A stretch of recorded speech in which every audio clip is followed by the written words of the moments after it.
You're listening to the D Snyder Show, episode number 32. In this episode, you will discover finding the right mentors for the win-win. Welcome to the D Snyder Podcast. Welcome. I'm your host, Kim. This show is for business leaders and experts to stand out. For the show notes, please go to kimdsnyder.com/032. If you're interested in leadership development for your organization, go to kimdsnyder.com/inquire. Let's get this party started. And let's start with the definition of mentor.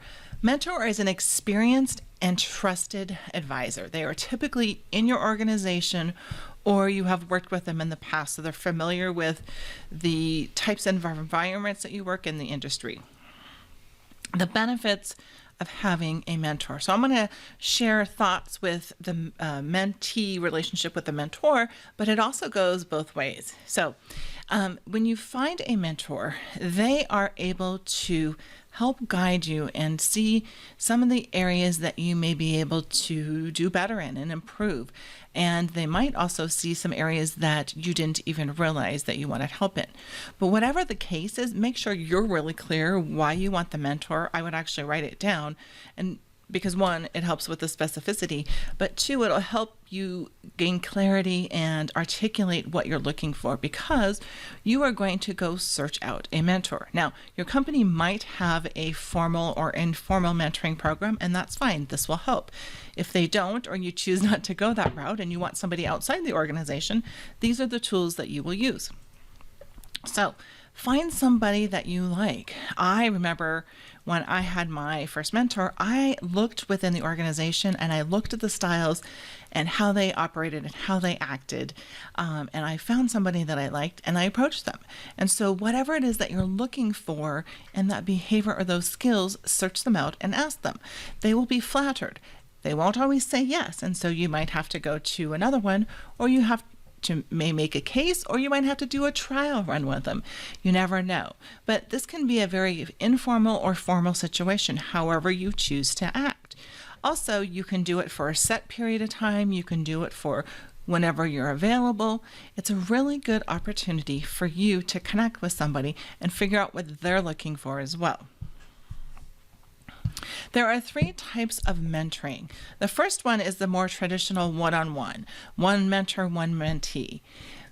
That one is pretty common, and that's what you see in formal and informal organizations or setups. The second one that you might not know about is one that's called mentoring circles, and or group mentoring, and that is with one mentor and then multiple mentees. So again, you get that relationship, but it's probably a little bit more formalized, and you're not going to get as much attention. The third one, which I like this one, I always think this one's interesting, is called a reverse mentor. A reverse mentor tends to be the younger person as the mentor, and the mentee is the older or experienced person. And you see this oftentimes when you're looking at skills that the younger person may have that the older person may not. And I'm using younger and older relative. So typically the younger people will know more technology or social media.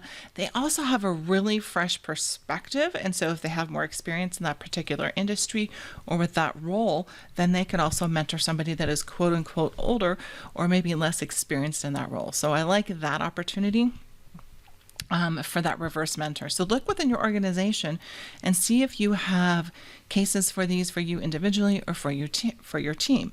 Again, this will benefit both the mentor and the mentee. I've been both roles and I have enjoyed and learned from both of them. You do have to be proactive as the mentee looking for the mentor. Seek out members in the organization. You may have to formalize it. There's agreements out there. There's templates online. I'll put some in the show notes. Some of them might want a set period of time. Some of them might want a trial period. Some mentors might say, do this, and then we'll talk. Sometimes they want to meet 30 minutes for coffee. So be really open and just ask what they want. The action items for this episode are: 1, decide on your why and what you want to accomplish and write it down. That will help you gain clarity and will help you articulate what you want, and you might be able to send out some emails and do the initial search. Second one is search for this mentor our mentee, depending on your role, and ask them and start to begin to develop that relationship. And the third and final action item is track your results and share it with your mentor periodically. It will ensure that your relationship is win-win. They want to know what you've accomplished. They want to know what you're excited about. And you want to do that as well. You want to make sure this is a win-win relationship for both of you. For the show notes for this episode, please go to kimdsnyder.com/032. Thank you for listening. I would appreciate if you would leave a review wherever you're listening or watching so this show can reach more leaders. If you want these results for you or your leadership team, let's talk. Go to kimdsnyder.com/inquire. See you on the next episode.